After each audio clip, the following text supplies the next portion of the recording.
good evening to voters across America. I want to welcome you to a special interview with Dr. Jo Jorgensen, the Libertarian Party's nominee for president. Apologies that we are getting started a little bit later than we thought. We had a whole very nice setup in downtown Cleveland with a stage and everything. And not to play to libertarian stereotypes, but we ran into trouble with the cops. We were told by the police chief and that it had come from the mayor's office that first we couldn't have an audience, then we couldn't have a stage, then we couldn't have chairs. So we packed it all in for the studio that we are now at and that we are now joining you from. So thank you for bearing with us, and we are really glad to have you here. My name is Elizabeth Nolan Brown. I'm a senior editor at Reason Magazine and president of the group Feminists for Liberty. I'm going to be your moderator for tonight's event. I want to start by telling you guys a little bit about Dr. Jo Jorgensen. If you're an American voter, she will be on your ballot this November. She is one of 3 candidates who are on the ballots in all 50 states and the District of Columbia, along with her running mate, Jeremy Spike Cohen. This isn't her first go-round with electoral politics. In 1996, Jorgensen was the Libertarian Party nominee for vice president on the ticket with presidential candidate Harry Brown. She is also an entrepreneur and a senior lecturer at Clemson University in South Carolina. She has an MBA and a PhD in industrial and organizational psychology. Welcome, Dr. Jo Jorgensen. Oh, so glad to be here. It's such an honor to meet you. I've been a fan of Reason for quite some time. It is very much an honor to be talking to you tonight, and I'd like to welcome you to my home state of Ohio. Thanks. I'm a fellow Midwestern girl, so great to be back on my home turf. First, I just want to say that I am both very excited to be here talking to you tonight and very disappointed to be here talking to you tonight. Disappointed because I wish that you and any alternative party candidate who had enough electoral access to win this thing could be up there on the debate stage tonight with Joe Biden and Donald Trump. Right. But I'm excited because even if Republicans and Democrats need to exclude alternate parties in order to maintain their dominance, at least we can be here talking to the American people directly, many of whom I think are fed up with the two-party stranglehold on American politics, or just not really sure about what either the Republican Party or the Democratic Party are offering right now. Right. So I just want to, I've been a libertarian philosophically for a long time, but I just joined the Libertarian Party this year, and there is a reason for that. Congratulations. I think that, historically, I thought people with libertarian ideas could work through the Democratic Party and the Republican Party and their apparatuses because, at least Democrats cared about the First Amendment and were anti-war. At least Republicans cared about free markets and they were for deregulation. But in recent years, both seem to have turned against their historical principles and areas of alliance with libertarians and sort of just turned against all principles except for maybe owning their opponents and forcing their preferred policies on everyone else. So I just want to take a broad view to start and ask you to tell people, many of whom might not be familiar with libertarianism or with your particular version of it, what does the Libertarian Party to you stand for, and what makes what you and the Libertarian Party are offering so much different than what the Republicans or the Democrats are offering? Yeah, well, you bring up a great point. And when I first joined the party, when I first joined the movement 40 years ago, I would tell people we take the best of the Democrats and the best of the Republicans. But you can't say that anymore. They don't even have a core philosophy. It's basically the red team versus the blue team.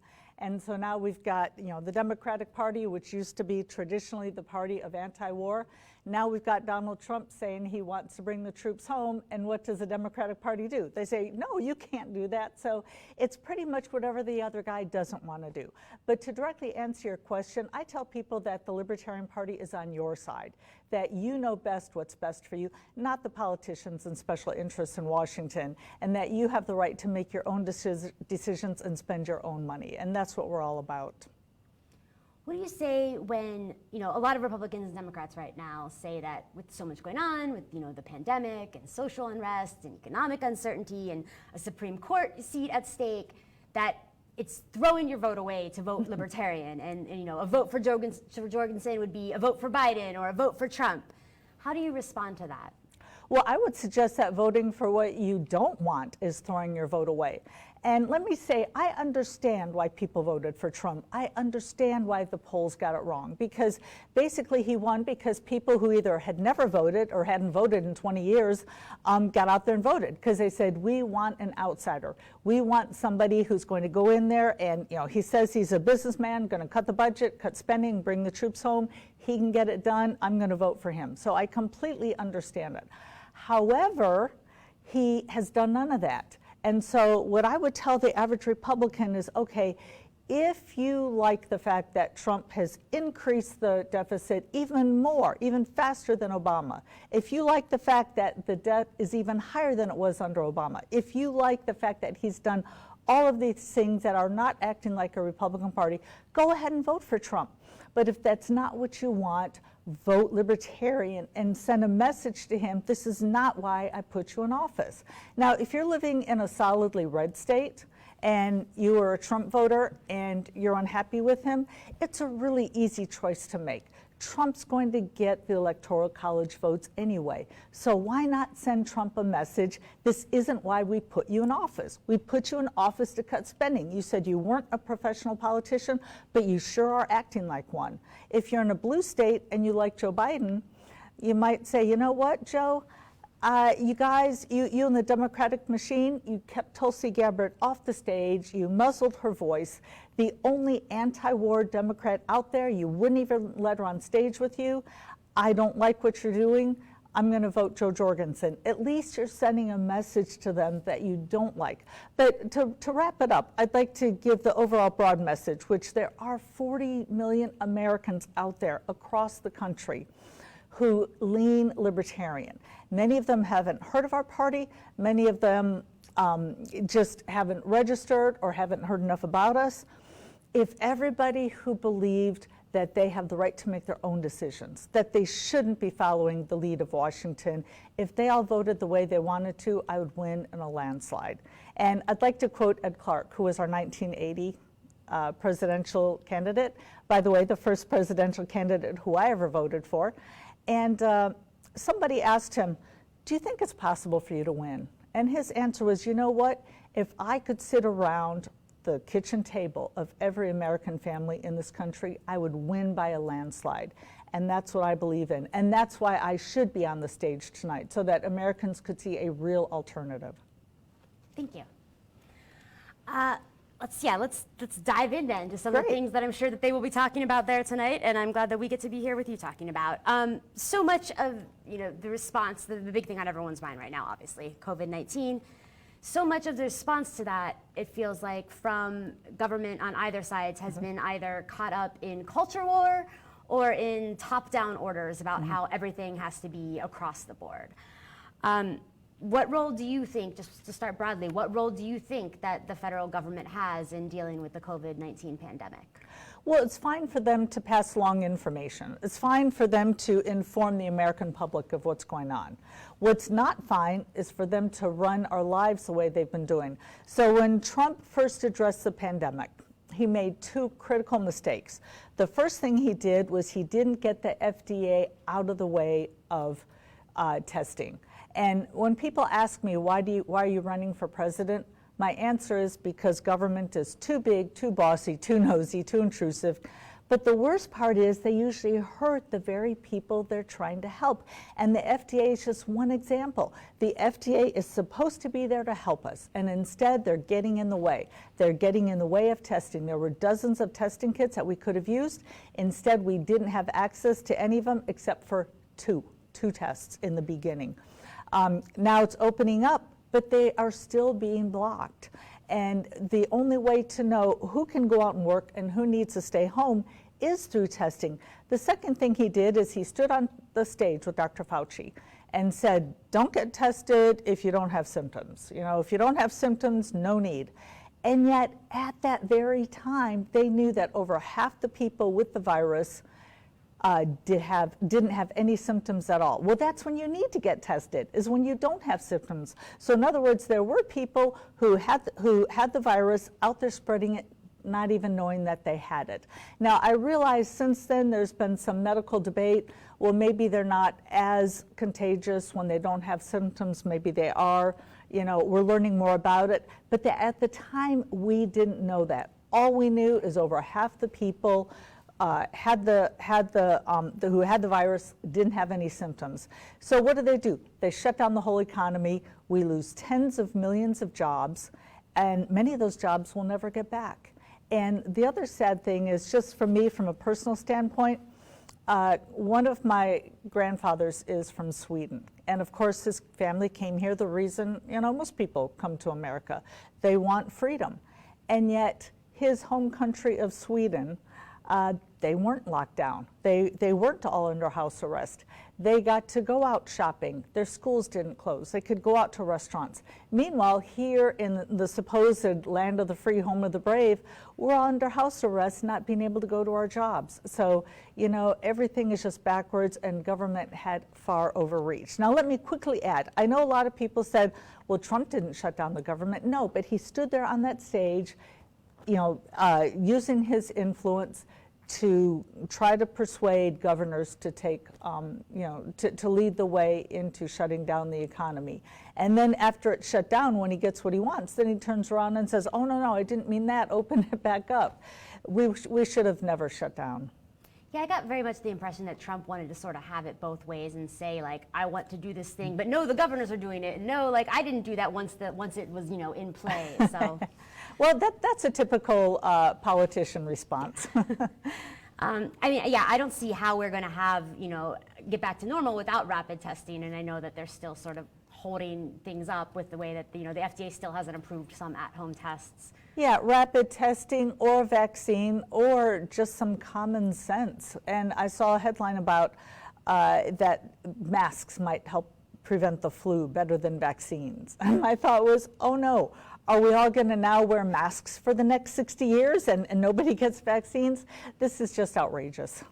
So you would, you know, you would not have a mask mandate then, I assume, if you were. No, but let me point out that there's a myth, there's kind of this feeling, this underlying assumption in our government that if the federal government doesn't do it, it doesn't get done. And Walmart proved them wrong. Walmart came along and said, we don't care what the laws are, we're not going to ask you to, or we are going to ask you to wear a mask. Anybody who sets foot in our store, I don't care if you're an employee or a customer or a vendor, you're going to wear a mask. And then several stores followed suit. So, you know, sometimes people ask me, what's the difference between a libertarian and the Democrats and Republicans? And I would say here's the biggest difference of all, which is that Democrats and Republicans want to have us put somebody in office and then pass a law, and then we all live under that law for the next 2 years, 4 years, 6 years, whatever. Whereas libertarians want you to make your own decisions.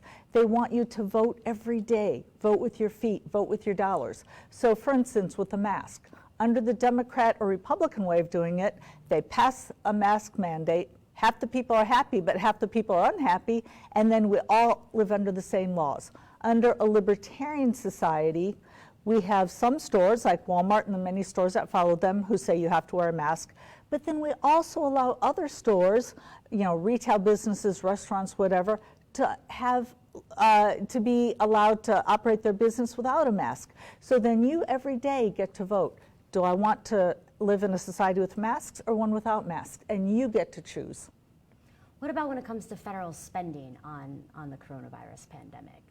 Oh my gosh, if there's anything worse than the mask law, if that's possible, I would say it's the spending. And I know a lot of people are happy to get their $1,200 check and they say, oh, isn't this great? But my question is, do you know where that money's coming from? It's eventually coming, you know, that money has to come from somewhere.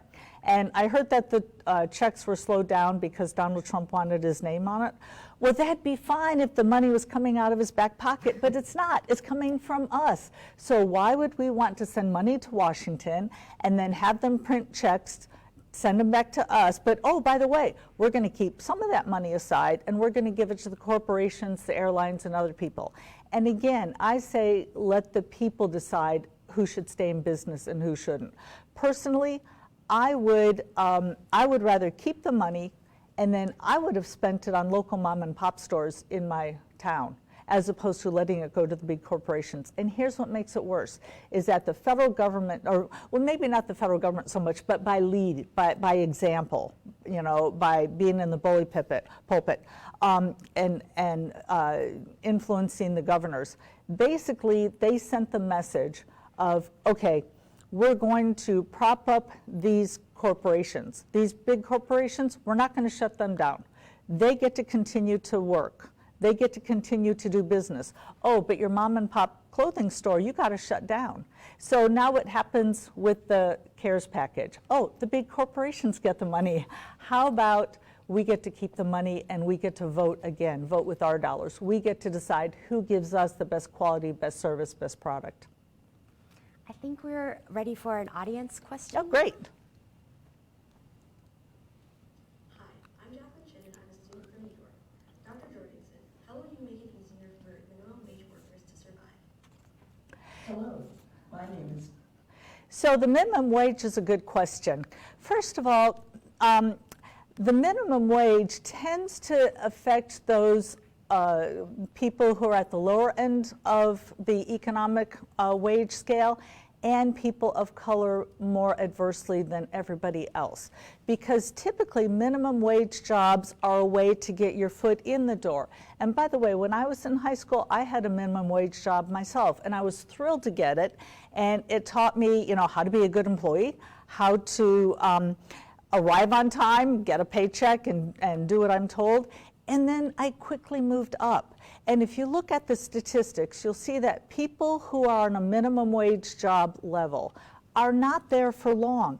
They move up very quickly. So the question, really the question of how do you expect somebody to live on a minimum wage job, I don't expect them to live on it. I expect them to use that as a stepping stone to get to a higher level paying job, which is what happens in a free market.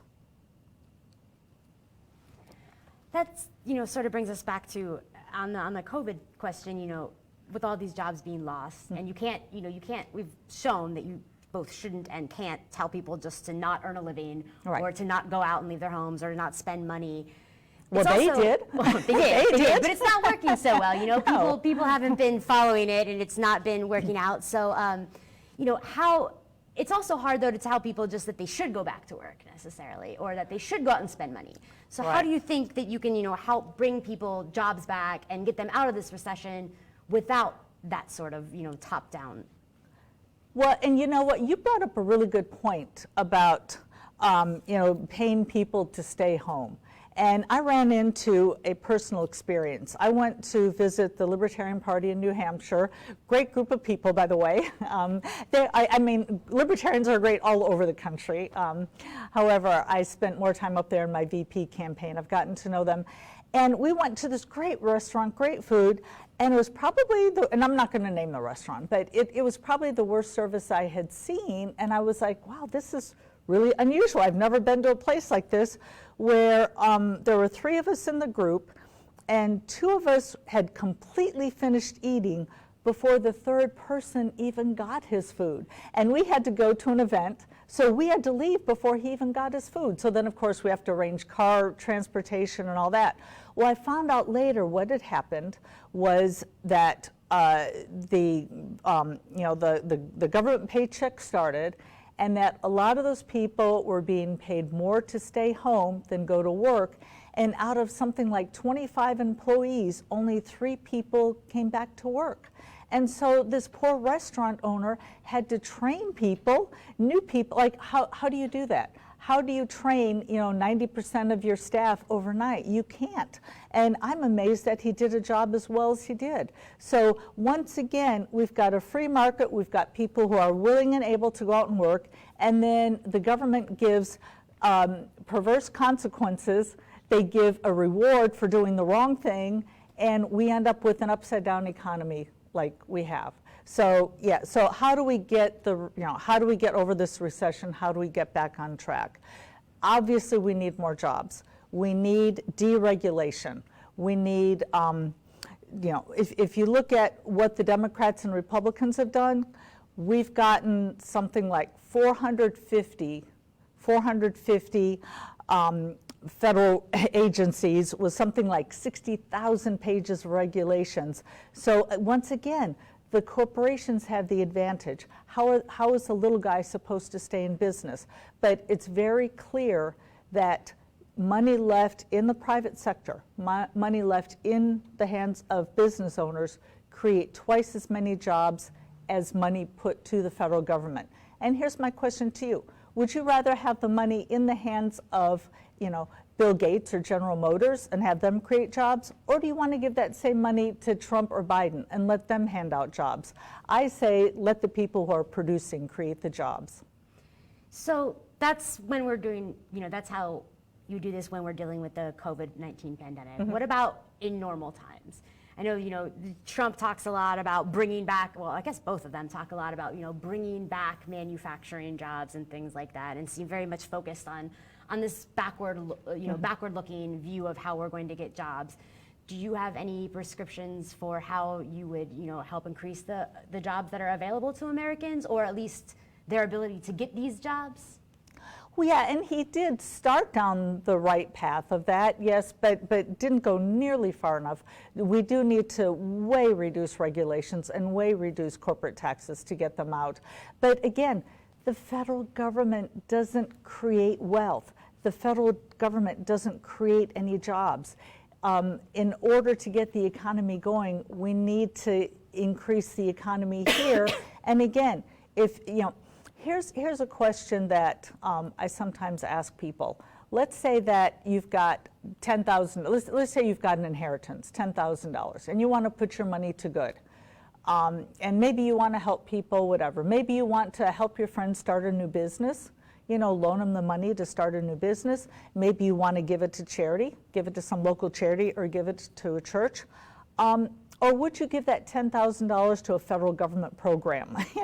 And it usually makes a person stop and go, wait a minute, come to think of it, I think I would rather give the money to them. And we've seen even people who say, tax me more, take more of my money. We hear Bill Gates say that. We hear Oprah Winfrey say that. And yet Oprah Winfrey goes out, starts her own charity, starts her own school for girls. Bill Gates has the Bill and Melinda Gates Foundation, and they're doing their work. Well, my question to you, Bill Gates, if you think the federal government can do such a better job of anything, why don't you simply turn that money over to the federal government? Why are you doing it yourself? So, and I'm not a Bill Gates fan, but you know what? Even I would rather give my money to Bill Gates. Even he would do a much better job than the federal government at anything.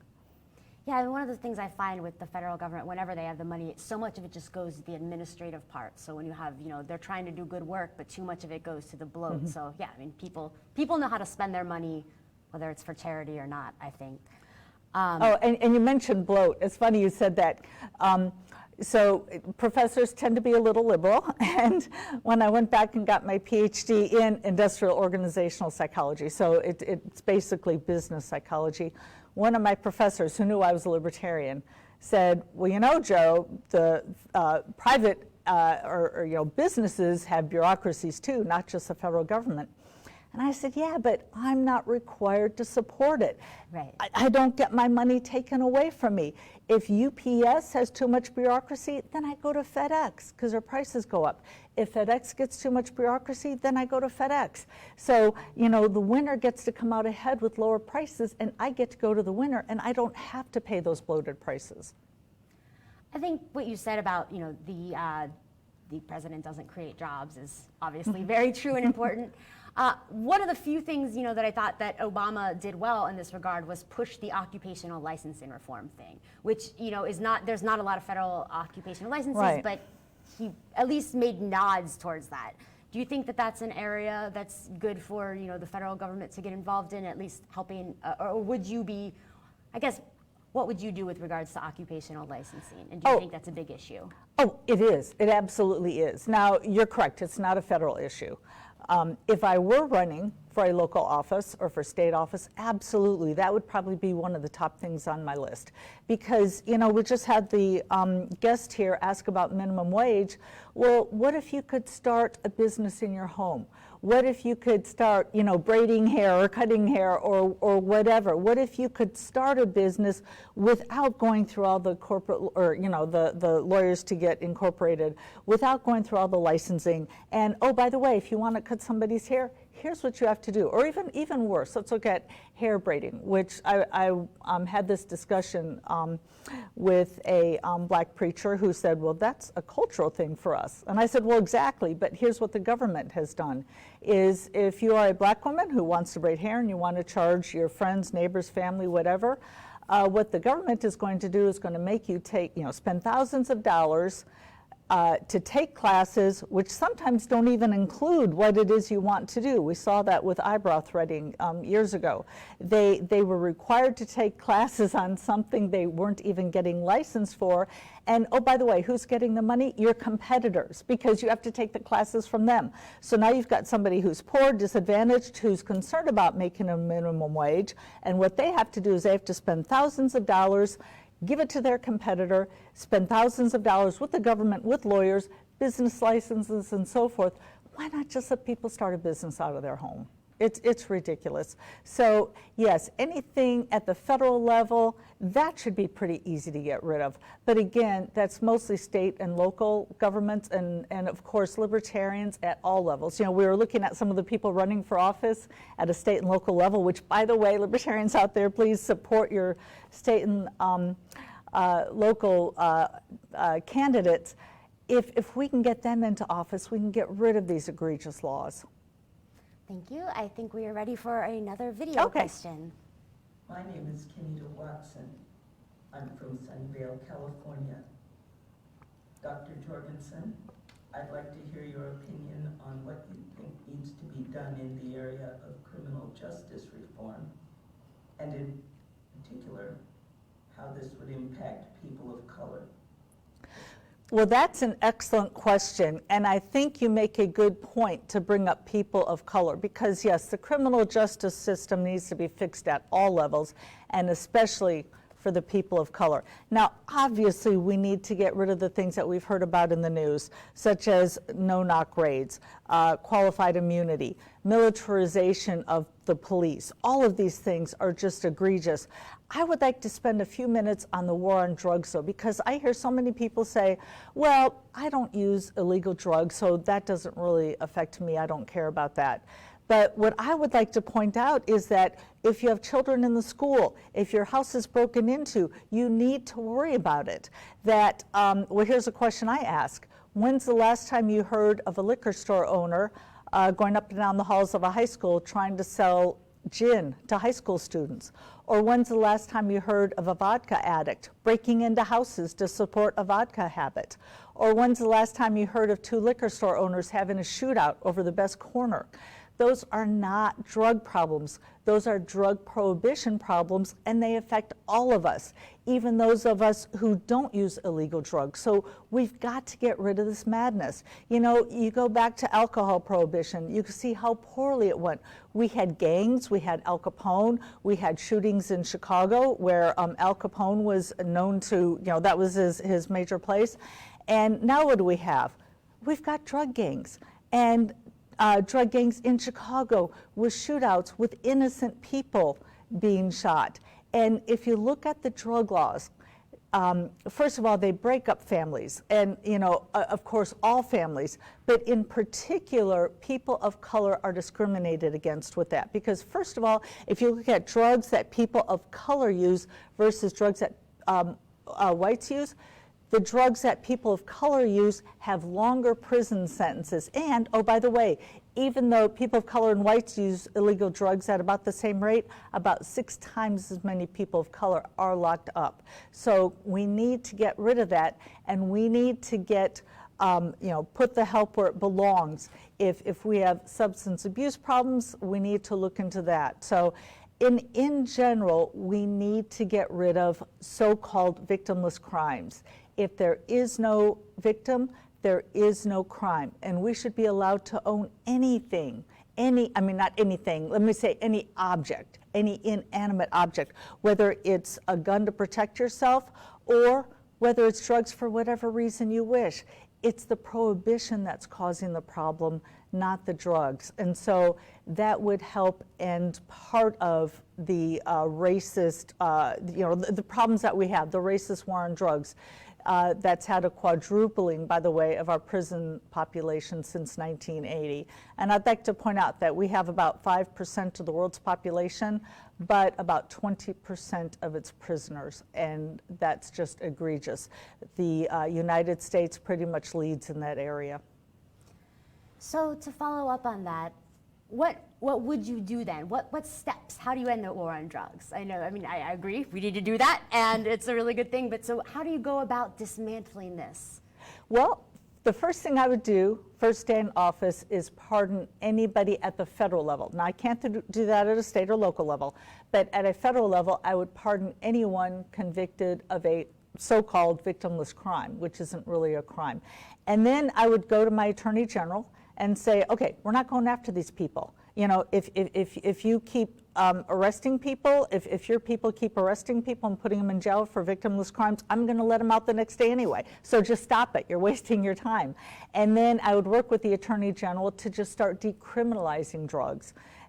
Because, again, it's the prohibition, not the actual drug use. And I had a little discussion with somebody on a podcast last week who said, well, I can understand maybe legalizing marijuana, but not something like crystal meth, because, you know, I don't want a meth house next to my house, you know, because toxic fumes, you know, you can buy a house with all the poisonous, residue in there, and I don't want my kids around all that poison. Well, my question is, when's the last time you heard of somebody making bathtub gin? You know, we've got, alcohol is legal, so we don't have people next door operating gang-style alcohol houses like we have meth houses. So we got to put a stop to that. I would much rather have Philip Morris, Seagram's, any of these other companies who are dealing with other drugs, legal drugs, I'd rather have them making the meth than somebody next door, absolutely. You mentioned a little bit, all of this when you were leading in, but you would support legislation to end qualified immunity. Mm-hmm. What about no-knock raids? You said you would end. Oh, absolutely. Really the biggest reason that they're using no-knock raids, or one of the biggest, if not the biggest, is because of the war on drugs. Because, like, if you're a criminal who's, let's say, murdered somebody, they don't have to do a no-knock raid because they've got evidence. You know, they've got your fingerprints on a gun, they've got the ballistics on the gun, they've got witnesses, they've got blood, they've got whatever. But drugs, you can flush it down the toilet. So now we've got innocent people being shot. And sometimes they serve warrants at places that are the wrong residence. We've heard of preachers being killed, just completely, what if you happen to buy a house that used to have a drug dealer in there? Again, if we have Philip Morris making all of our drugs, then we don't have these problems. What about mandatory minimums? I think that's been one of the most destructive things, is these mandatory minimum sentences that, say people have to go away, judges have no discretion. Could you pledge to not sign any bills that have new mandatory minimums built into them? Absolutely, absolutely. Judges, do we trust our judges or not? We've given them a job to do. Let's let them do their job. Absolutely, I would get rid of mandatory minimums as soon as possible and give the discretion back to the judges. Let them do their jobs. That's just so typical one-size-fits-all federal government. They come up with one rule that might fit one situation, and somehow they think it fits every other situation in the entire country. And by the way, let me point out that's probably what's going on in the debates with Trump and Biden. They're probably both arguing over which one-size-fits-all crime bill, or which one-size-fits-all drug bill, or what one-size-fits-all healthcare bill can I come up with that will fit everybody in the country. But you can't, which is why you need the libertarian way, where I say, you know best what's best for you. You need to be able to vote with your feet or vote with your dollars every day. You make your choices. Do you think that all of these reforms would lead to a cutting of the federal police forces and law enforcement agencies? Well, I would like to see some of the the police cut, for instance, the FBI agents. Yeah. Absolutely. I'm fine with leave, if you want to have an FBI that's like an advisory, maybe a lab where states can, Right. see as an advisory kind of clearinghouse, that's fine. But as far as federal agents, I mean, a lot of them, if you watch these FBI shows and movies and stuff, they're usually there for drugs anyway, so absolutely. And I'd like to point out, take it one step further and point out that crime is a local issue. Whether it's assault, robbery, burglary, anything like that. That's a local issue that should be decided among the local people. The police department, mayor, city council, voters, homeowners, let them decide how they want to run their police. I think that's probably a good time to bring us to spending more generally, Yes. since we're talking about things that we spend a lot of money on. Nobody really seems to want to talk about spending this election, or really, I guess, wonder any why. election. But yeah, libertarians, we love to figure talk out. about cutting spending. So let's just say what are the top three things that you would cut first, or the top main things that you would cut spending on as president? Would you mind if I first responded to your comment? Because Yes, sure. This is one example of, Republicans used to talk about cutting spending. Notice you don't hear them talking about cutting spending anymore, which is why I can no longer say a libertarian takes the best of both the Democrats and Republicans, because there is no best left. So as far as spending goes, we absolutely need a strong military. We need to defend our shores, we need to defend our borders, we need to have military strength that we can't be invaded. However, we don't need to be around the world. We're in 160 different countries. We're in places like France and Germany. We're in the Middle East. That's where we need to cut our spending, from overseas. And what's surprising to people when I point this out, because a lot of them say, well, I'm sure the troops won't like that.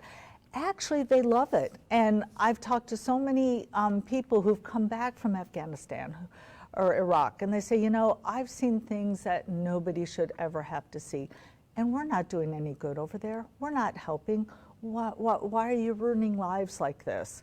And to bring in a former Libertarian presidential candidate, Ron Paul, you may have heard that when he was running for president, that actually he received more contribution from our service people overseas, more donations to his campaign than all the other Republicans combined. And people were shocked. Why would soldiers be against it? Because they've seen firsthand how worthless it is. And also, I'd like to point out, everybody keeps telling us how great France is. They get 5-week vacations. Well, maybe we'd get 5-week vacations too if we weren't paying for their military. I mean, why should taxpayers in Alabama, Wyoming, wherever, pay for France's military? Let them pay for their own military. Maybe we can get longer vacations. So I am a college lecturer, keep in mind, so I know that I'm very good at giving long answers. The next two would be pretty short. So you asked me areas to cut.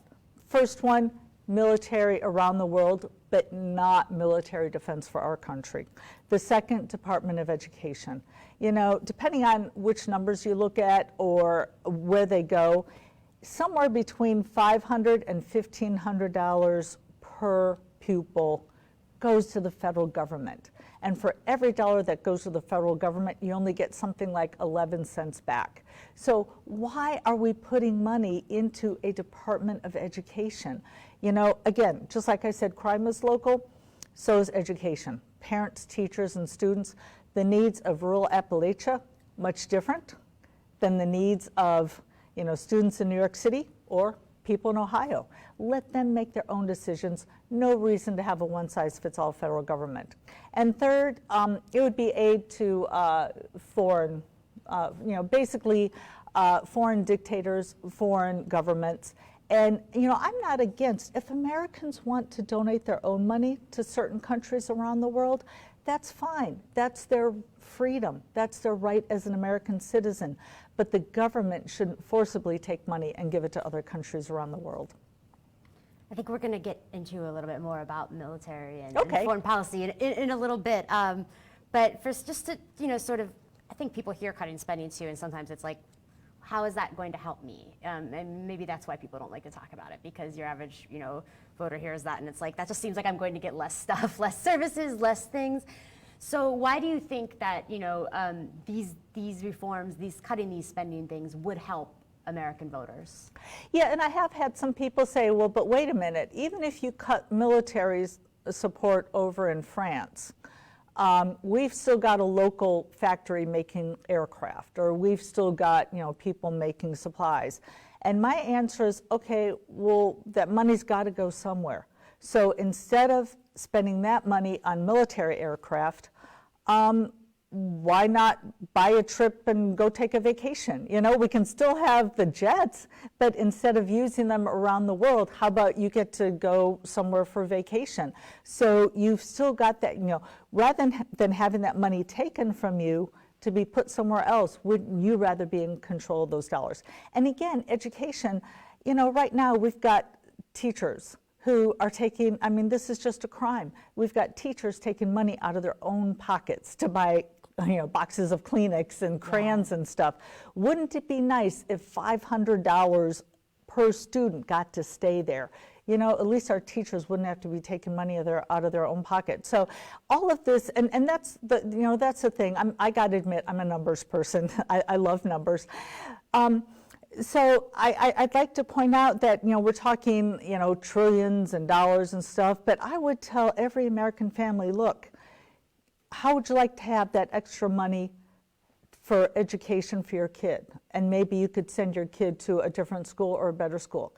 Instead of your portion going to the military to go overseas, wouldn't you rather have that money to spend on a vacation somewhere? We're talking real dollars here that are being taken out of our pockets. So it's not always about cutting across the board, but redistributing who gets to decide that spending too. So local communities are spending more of that money within their own communities instead of absolutely halfway around the world, I guess. Yes, absolutely. And we can talk about charity and so, but there are so many issues that we should let local people make their own decisions. And this is, if you don't mind my going off topic here for just a minute, because I've had so many people ask me, why do you think we're so polarized? And I think one answer is because we make every decision through the government. And I think education is a great example. Let's say, because you were talking about decision making, let's say you want to send your kid to a school with prayer, or a school that requires vaccines or whatever. Maybe it requires masks or stay home or whatever it is. And let's say your neighbor doesn't. Right now, the way the Democrats and Republicans work, it's you, again, get a one-size-fits-all, where you each support your own candidate, you each give money to your candidate, you get all your friends to vote for your candidate, but you put the yard signs out, and then comes election day, you vote, one of you's going to win, one of you's going to lose, and you're all going to be in a one-size-fits-all. Wouldn't it be better if you kept your resources, and you can send your kid to a school with prayer, and your neighbor can send his kid to a school without prayer? Why do we have everything go through the government? So I think we're so polarized because somehow we're all supposed to agree. Somehow we're all supposed to agree on how Social Security works. We're all supposed to agree on health care. How can we? I mean, and I jokingly said to somebody that, at least they haven't gotten to the grocery stores yet. What if we start voting on that? What if we start voting, okay, are we all going to be vegetarian, or are we all going to be steak eaters? I mean, of course we'd be polarized if we put that before a vote. But you think about it, some of these decisions about schooling, about healthcare, are very personal, just like diet. Why are we all voting on a one-size-fits-all? Thank you. I think we are ready for another audience question. Okay. Yes. Hi, Dr. Jorgensen. Hey. My name is Marta Howard. I'm from Fairfax County, Virginia. And I know the price for my drugs and insurance premiums and copays and deductibles has gone through the roof in the last several years. What would you do as president to bring these costs down? Yeah, so great question. So the question was basically, what about co-pays and deductibles and stuff? Basically, why is healthcare going up? And I would suggest that once again, it's through the federal government, because once you get government involved, prices go up because there's no accountability. And the problem we have right now with our health insurance, and you specifically mentioned deductibles or copays, the problem with our insurance is that it's not insurance at all, that it's prepaid health care. And so since it's not insurance, costs aren't held low like they are in regular insurance that you see in any other industry. So for instance, take car insurance. What if your car insurance paid for gas, oil, and car washes? First of all, you'd have absolutely no reason to shop around for the cheapest gas prices. In fact, you might even go to the nicest gas station because maybe they give you free coffee while you sit there and wait. Because what do you care? You pay your little $5 copay and off you go. And the gas stations would have absolutely no reason to compete because they don't have to, because you have your little $5 copay and off you go. What they do is they can raise their prices without you even knowing. And why is that? Because they simply pass them along to the insurance companies. They would pass it along to the car insurance companies, and what would the car insurance companies do? The following year, they would raise your premiums. So basically, you're not shopping around for the best prices, and we get in this vicious cycle, and that's what we have right now. Patients have absolutely no reason to shop around for the best prices, and health providers don't have any reason to offer the best prices, and so the insurance companies, they just keep raising the prices, and then we're the ones left footing the bill. So if you look around the world, and by the way, I don't understand why we've got politicians from the Democrats and Republicans suggesting we follow failed policies, like the single-payer systems in Great Britain and Canada, which we could have a whole segment just on that. You know, they keep saying we need Medicare for all. When I hear them say we need Medicare for all, what I hear them say is we need VA hospital for all. And we know that that top-down monopoly hasn't worked well at all. And so how about looking at a system that has worked? And right now, I would say that Singapore has one of the better systems where they've introduced competition, where people do have to compete for prices because, first of all, their insurance is really insurance, just like our car insurance is really car insurance. And so when it comes around to buying the equivalent of gas and oil, you take it out of your own money, and prices are held down. But here's the good thing, because your next reaction might be, well, but what if I can't pay those prices? The beauty of the system is in Singapore, the average doctor visit is only $10. That's actually less than our copay. That's less than our deductible. So here we have a bloated system thanks to the government system. Wouldn't it be better to have competition where people compete for us? In Singapore, they spend something like a third of what we spend per person. And by the way, the state of Indiana also has a great, has a similar system for its employees, where people are given the healthcare dollars where they go around and the doctors have to compete for them. And let me just mention one last thing, because we've heard Trump, we've heard other people talk about, why don't we have a law where healthcare providers are required to post their prices? Well, notice we don't have any laws telling grocery stores they have to post their prices, or gas stations, or car dealerships, or computer manufacturers, because they have to post their prices in order to get our business. So why shouldn't healthcare be the same way? And the only two somewhat free market industries, which would be LASIK surgery and cosmetic surgery, because people pay out of their own pocket, they do post their prices, and guess what? Their prices have gone down dramatically over the last 20 years, and quality has gone up. So how do we get there? That's a great question, because, and this is where there is a little disagreement in the party, and I believe that you can't just pull out the rug from underneath people. Right now, if we said, okay, free market, everybody, you go out and pay for your own healthcare services, well, the prices are already way too high because of the federal government. So what I would do is I would start with the VA healthcare system. I would start because, first of all, veterans, my gosh, they were willing to sacrifice their lives for our country. They deserve better than what they're getting. What I would do is I would do what the state of Indiana does. And with veterans, and with Medicare and Medicaid, I would actually put the dollars in their pockets and then provide them with the catastrophic care and say, okay, you go around and you get to shop. You get to shop around for prices. And guess what? You don't have to go to a monopoly that does, and by the way, can I just point out, I don't understand why Democrats are so against monopolies when it comes to corporations, but oh, no problem in the federal government. And with something like healthcare, which is a life or death situation, a life or death issue, this is the last place you want a monopoly. So what I would do is I would put healthcare dollars into the pockets of veterans, Medicare and Medicaid. Let them shop around for prices. Let them get the ball rolling so that people start competing just like they have in LASIK surgery and cosmetic surgery, just like they do in Singapore. And then once those prices start dropping, then the rest of the country can drop in. But you're absolutely right. We can't just let everybody loose now because the government has destroyed it. Do you think that what steps can we take then outside of veteran health care? Are there other sort of around the margins changes you would make or deregulations you would make? Oh yeah, well like I said, first of all, also Medicare and Medicaid. Okay. So these are large groups of people. So Medicare and Medicaid, that's a huge chunk of people. So I would do it for all three groups. Okay. I was just pointing out veterans because my heart breaks that, again, these people are willing to risk their lives. So I tend to, again, you hear horror stories about VA a lot. So being a teacher, I tend to go off track, especially when I talk about veterans.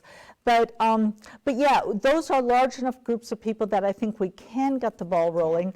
And also, again, I would use the bully pulpit the way that Trump did. And I would tell states, look, you need to get rid of these certificate of need laws. A lot of people don't realize, the way the free market works is you've got, and I realize this is a simplified example, but I'm going to use it anyway. You've got a McDonald's, right? And then Burger King decides, okay, we're going to build a Burger King right across the store, or Wendy's or Chick-fil-A or whatever. And if there's enough business, they have business. If it's not, one of them goes out of business. With healthcare, though, you can't just build a clinic. You can't just build a hospital. You can't just go out and buy an MRI or a CAT scan or something like that. You have to go to the government and show that there's a need. Well, why? Why let the government make those decisions? Why not just let people risk their money the way they do in any other business? If a clinic goes out of business because they guessed wrong, let them go out of business just like a normal business does. And also, I'd like to point out, going back to the coronavirus, one of the reasons that Dr. Fauci, and Trump said that we needed to all stay home and all wear masks is that there weren't enough hospitals or ventilators to take care of us. Well, why not? Because we've got these certificate of need laws that are restricting that. So there are just so many levels of healthcare. Unfortunately, many of them are at the state and local level, so I would encourage governors to take specific steps, but what I can do at the federal level is work with those three groups. Is there anything you can do at the federal level about telemedicine? I know that that's been a big boon during the pandemic. We've loosened some, and I think that this is an FDA thing, and Trump loosened some, but now they've already been maybe tightening back up, or states are talking about tightening it back up. So do you think we should keep this loosening of telemedicine, teleappointments for health in place? Oh, absolutely, absolutely. It should be between a doctor and a patient, or might I add, an alternative healthcare provider and a patient, because that's the other thing. The government has the government indirectly puts a quota on how many doctors and nurses can graduate each year. So they artificially keep the supply, here, I'm sorry, I'm talking numbers again. They artificially hold the number low so that they can charge whatever they want.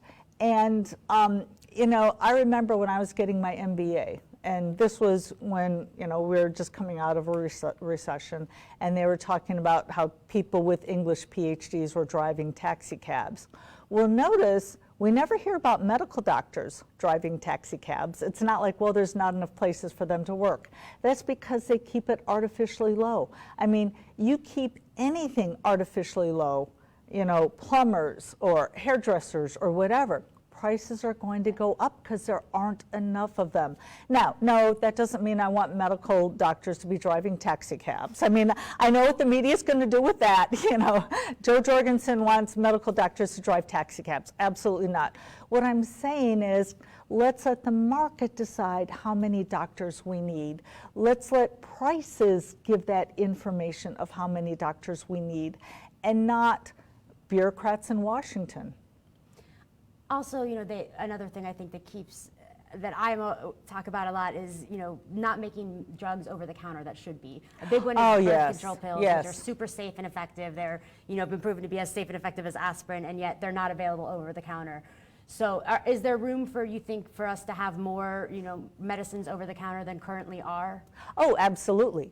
Absolutely. Well, I mean, heck, if I'm going to decriminalize crystal meth, of course I want birth control over the Probably counter. kind of a silly question, So, I guess. I mean, just making sure, you know. Well, I want to get my birth control and meth at the same time, so. Well, just like I don't want my next door neighbor making crystal meth in his bathtub, I don't want him making birth control pills either. So, yeah, let's have them be over the counter. You know, let's open it up, and let's just get the FDA out of regulation, because unfortunately what happens right now is only those drug manufacturers with the money and resources to even get a drug to market, because it costs something like $10 billion or $1 billion.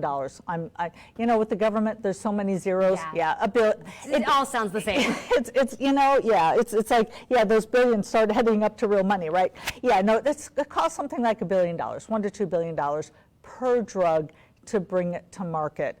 Thanks in part to the FDA, and oh, by the way, 10 years as well. And the problem is once these companies with enough money and power get that patent, then they weaponize our patent because they hold a monopoly. So we need to open it up so that people can get the drugs they need without the federal government. And again, I go back to why I'm running for office, because the federal government, actually every level, but especially the federal government, ends up hurting the very people they're trying to help. Thank you. We are going to move on now to foreign policy and military and peace and neutrality and all of that good and bad stuff. This is another issue that's not getting a lot of play in the 2020 election. As you've mentioned earlier, Trump, you know, occasionally likes to portray himself as the anti-war candidate, even though nothing in his you know, tenure so far has really seemed to justify that.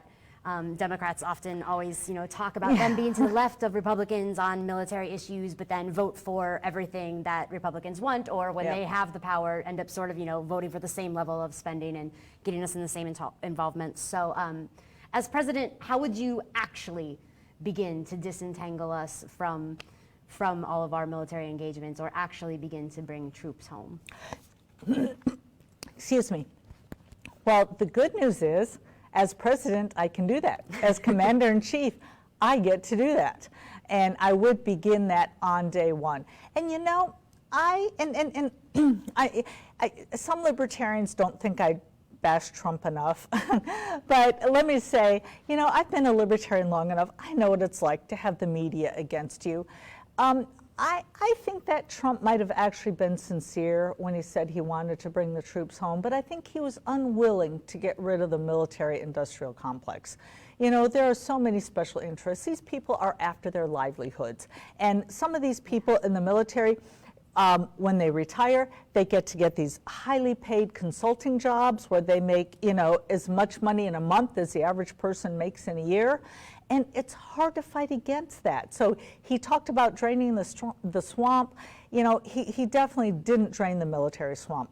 And then he brings back John Bolton, who, you know, was so pro-war with Bush. It's like, I'm not sure why he would choose somebody who was pro-war, unless, again, he just wasn't willing to get rid of the military-industrial complex. So I, however, on the other hand, I'm not well connected. I'm not worried about losing my high-placed friends, or losing, you know, business, or losing cash flow. I will go in there and I will say, you're out of a job. Nothing would make me feel better. than to get rid of some of these high-ranking military people who are making so much money that the average American, you think about it, it's the average American who has to budget, who has to decide, do we get a new car this year, or do we, go on a nicer vacation, or, can we send our kid to a better school? They're making these decisions. Meanwhile, their money is going to pay this military-industrial complex to fight in wars we don't want to be in, to be around the world. It's just travesty. Yeah, I mean, there's a story last week about how a bunch of the money that the Pentagon got for coronavirus relief went to paying military defense contractors. Yes, again, yeah, defense contractors. Yeah, it was not for, direct sort of anything. It was for, developing new, just all sorts of random things, so. Yeah, exactly, and it's our taxpayer dollars, and that's why I say, wouldn't you rather take that money and spend it at your local mom and pop store? I would. You've talked about bringing troops home from the Middle East and Afghanistan. What about Europe? Would you want the U.S. to stay in NATO? I don't see any reason to, and in fact, Trump did kind of toy around with the idea of leaving the UN, leaving some of these organizations, but never. Sorry, I meant the United Nations. Yeah, well, but yeah, I knew what you meant. So I was just going to put them under one big umbrella. Thank you for translating there. Because I mean, but that brings up a great point. We've got this alphabet soup where it just keeps growing and growing and growing. We need to get rid of so many of them. So, and it's hard to keep up with them all. And pretty much all of them should be gotten rid of. But Trump kind of toyed with saying, yeah. And he was talking about them paying their fair share. Well, here's how they can pay their fair share. We get out. And guess what? They'll have to pay their fair share because we're not paying it for them. I mean, again, we need to be, what I want to do is I want to turn America into one giant Switzerland, armed and neutral. Absolutely, we have to protect our shores. Excuse me. And some people have asked me, why do you compare it to Switzerland? Well, two reasons. First of all, when I say I want to bring our troops home, sometimes I get two objections. One is, well, I don't want to be a pacifist. Well, heck, Switzerland's not, they're not pacifists. And secondly, I hear, but I don't want to be an isolationist. Well, again, Switzerland is a banking capital, they've got tourism, people come and go. I want to be a vibrant economy. And so I want to make peace with people and trade freely, but there's no reason for us to be in these needless, endless wars and to be putting our money around the world like that. Again, let Americans take that portion of their money and go to France for vacation instead of supporting their military. A lot of times when people talk about not, maybe doing some of the direct military interventions, they still are very big fans of, sanctions and embargoes and things like that. I found it interesting on your website, you say sanctions and embargoes are nothing less than old-fashioned sieges. Yes. Can you explain what you mean by that? Exactly. Excuse me. Exactly. That you are being a bully and you are saying we're not going to let the goods pass. And you're basically kind of playing king of the hill and making decisions for other people. And I would say that that's immoral because people should be allowed to trade freely with whoever they want. So, and not only is it correct on a moral level in that if you had a good or service, you should be able to, trade with whoever you want, but it helps the GDP as well. People say, well, but what happens if we get cheap goods in our country? Well, great, then our poor people, can buy clothing and food. And that doesn't mean that people are going to stop buying better clothes just because, we've got cheaper goods. It just means that people with less money will be able to buy more. Thank you. We are ready for another video question. Okay, great. Hello, my name is Nick, and I'm from Arizona, and I support Joe Jorgensen. My question for you today, Joe, is going to be, I heard you say you want to take the troops off of foreign soil and bring them home and adopt a defensive posture, and it sounds very good. My question there for you would be, doesn't that risk us losing some intelligence and some sort of hands-on information that we would not normally have via a very far distance? Thank you very much. Hey, well, first of all, thank you for being a supporter. I really appreciate that. So the question was military intelligence. And, would we be able to, know what's going on in the world? Well, let me point out that we wouldn't need as much military intelligence if we weren't in active war. Now, this is something else that libertarians disagree on. I do think that we need to keep military intelligence. However, you don't need to have bases with thousands of troops around the world, or thousands of troops in each country. You can do military intelligence with very few people, so we need to reduce it. And by the way, I know you didn't ask this question, but I think this is a good point to bring up. Absolutely, we've got to stop surveillance on the American people. It's one thing to know what's going on around the world. If somebody finds out, if China finds out where our submarines are, of course we need to know that. However, we don't need to be spying on the average American. So yes, we do need military intelligence, but it needs to be very much reduced. And we are going to take another video question. Great. Hello, Dr. Joe. Thank you so much for talking to us and getting answers for our questions here. I wanted to ask a question as a 23-year-old here in the States. I've been putting into my Social Security since I was 14 years old. I had my first job coming out of my freshman year of high school. And so my concern is always going to be, is that money going to be there when it comes time for me to take that benefit out, to take the same benefit that everyone in the past has taken? So my question to you is that a program that we revitalize, or is that a program that we change up entirely? What's your plan for people like me who have been putting into this for almost the past decade and are expected to keep on putting into that and might not know if we get anything out of it? Thank you so much. Well, that's a great question. So for those of you who didn't hear, he's asking about Social Security. He's 23 years old and wondering, will there be any money left for him? Do we keep it hobbling along? Do we fix it? What do we do with it? Well, my question to you is, do you really think that the politicians can fix this? Do you trust the politicians to do what they're supposed to do? And I got to tell you, I don't. I haven't seen the government do much of anything more competently than an American company could, than an individual could. And so I actually support a system similar to the Cato 6.2% solution. So somebody such as yourself, yes, you should be able to opt out of Social Security immediately, because personally, I don't think it's going to be there for you.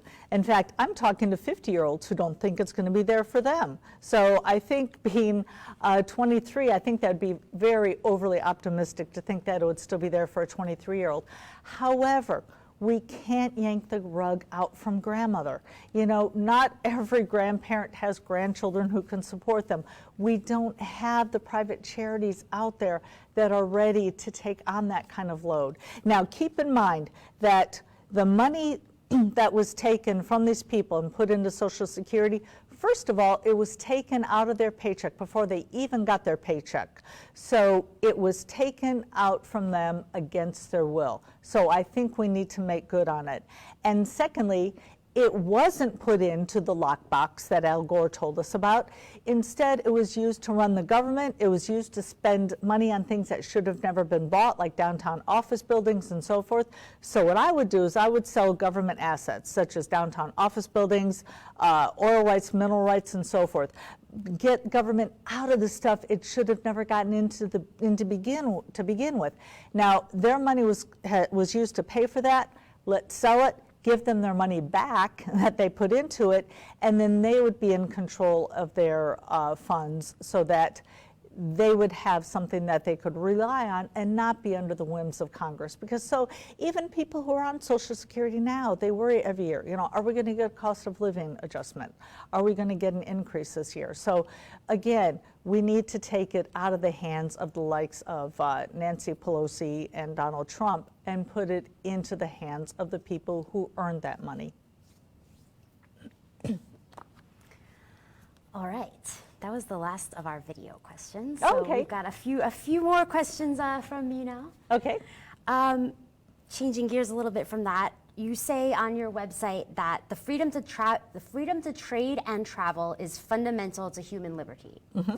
As president, what step would you take to protect those rights? Well, in order to protect those rights, you first have to have those rights, and I really don't see those rights. And, you know, it's really a shame what Donald Trump has done with, you know, and we literally call it a tariff war. There's a reason we call it a war, because it is essentially a war. And we've got Donald Trump who's upping the ante on that. And I point to Japan. You know, we got into World War II because Japan bombed us. And many historians say they bombed us because they were upset with the tariffs. And now I say, look, Japan's not going to bomb us now because of all the Toyotas and Hondas that we buy from them. You know, you tend to not bomb your best customers. So let's be good trading partners with these people, get rid of the tariffs, allow people to visit countries, and let's be on favored nation status with everybody and be friends with everybody. And of course, an old saying, when goods cross borders, troops don't have to. Japan's not going to bomb us like they did back in the 1940s. So let's do that with every country. What about when it comes to immigration? Yeah, I want to turn immigration back to the way it was before we closed our borders in the 1920s. And a lot of people don't realize that we had open immigration and we didn't have a lot of problems. In fact, 3 of my grandparents are immigrants, and they came over here in the teens before the borders were closed in the 1920s. And looking around, I tend to see 2 major objections. First of all, a lot of people say, oh, well, they're coming over here just to live off of us, just to get free welfare. Well, there are already protections in place. There are, for instance, for many of the welfare programs, you have to be here for 5 years first. But the stats just don't prove that out, that they're coming over here to live off of us. If you look, the GDP goes up overall from immigration. And the second thing is with crime. And to watch one news channel, you kind of get the idea that immigrants purposely come over here to drive drunk and kill us, you know? But if you look at the numbers, the average person born on foreign soil commits less crime than the average person born on American soil. So I say let's, immigration is what made America great. It brought people like my grandparents over here, so let's keep it open. Thank you. Or rather not keep it open it back up. Moving on to another thing that you've talked about is pardoning Julian Assange and Edward Snowden. Could you explain? I know those are sort of 2 different things, but sort of, we're sort of the same sort of, both charged with the crimes of information. Right, information. Can you explain why you would pardon them? Well, again, if there is no victim, there is no crime. Basically we had Edward Snowden telling us about mass surveillance and Julian Assange telling us information that we should have known about Afghanistan and basically what the American government was doing. So if there is no victim, there is no crime. And I would pardon them on the first day along with Ross Ulbricht. I was going to say, what about Ross Ulbricht? Ross Ulbricht, Chelsea Manning, and everybody else on the list. If there is no victim, there is no crime. While we're on the internet and information freedom, yes. Both Biden and Trump have had big plans to crack down on, or have announced big plans to crack down on social media and tech companies. Trump is trying to ban the popular video app TikTok and also the messaging app WeChat. Sorry, forgetting the name for a second. Citing dubious national security issues that he can't really explain. Right. I guess, would you ban TikTok is my first question, and do you think the president should have a role in deciding which private tech companies get to operate or which apps get to be on American phones? No, that's overreach. And people early on were calling Trump fascist, and I thought that was an unfair label. However, this is fascism. This is the definition of fascism, when the government starts dictating what private companies do. And we need to stop it. And I understand some of the frustration with some of these big tech companies, not TikTok so much, but like Facebook and some of these other companies. And, yes, they are abusing their power. However, I would say that it's up to the individuals to take them down, because the individuals can do so much more than the federal government. And all you have to do is look to IBM. So I actually worked for IBM in the early 80s. And that was around the time that the Justice Department dismissed their lawsuit. And a lot of younger people don't realize that IBM for like 12 or 13 years was being investigated, was being challenged by the Justice Department. For antitrust? Or for, Exactly, antitrust. And that's why I'm going in with Facebook, because some people are going in and saying, shouldn't the government go in and control Facebook? And I'm broadening this to be, can government go in and actually fix problems? And I'm trying to make the point that the free market can fix problems better than the government. And in fact, back then, back then we didn't have the internet like we do now. So supposedly enough paperwork was generated to go to the moon and back, or at least out to the moon. I'm not sure if it came back from the Justice Department. And yet IBM still remained IBM. And what was interesting is I had a conversation with a socialist who said, you know what? When the Justice Department, because she was sure it was going to happen, when the Justice Department breaks up IBM, they're going to break IBM up into 7 companies, each the size of boroughs. Isn't that great? And yeah, today people are like, what's a boroughs? Well, for us old timers who know about boroughs, a computer company that was one of IBM's largest competitors. And no, boroughs couldn't knock them down, but who did? It was 2 guys in their garage coming up with Apple. And think about it. With IBM, they had this capitalization. They had all this equipment, machinery. They had all these advantages that a small company didn't have, and yet still, individuals did a better job of knocking them down than the federal government. So I would suggest that, I'm not going to bet my money on the federal government fixing the problem. I'm going to leave it up to the individuals. So you would not go in for all these antitrust hearings against the companies nowadays? No. And besides, we've got free speech. And personally, I think that Facebook and some of these other people, I think they are abusing they put themselves out as like, we're the town hall, we're the town square, where everybody gets to share ideas. And then they censor us. And that's wrong. But they're a private company. They have the right to. And guess what? If IBM was knocked down by 2 guys out of their garage, so can Facebook. And I know to young people today, they look at Facebook and it's so big, it could never be knocked down. Hey, IBM looked really big to us in the 70s. If IBM can be knocked down, other companies can be knocked down as well. And I put my money on the individuals and not the federal government.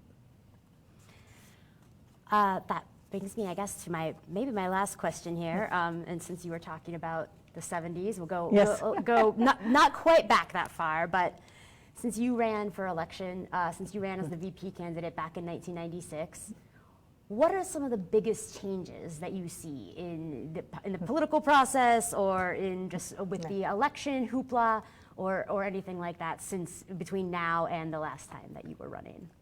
Well, first of all, we're sitting here live streaming. I don't remember any live streaming being done in 1996, no.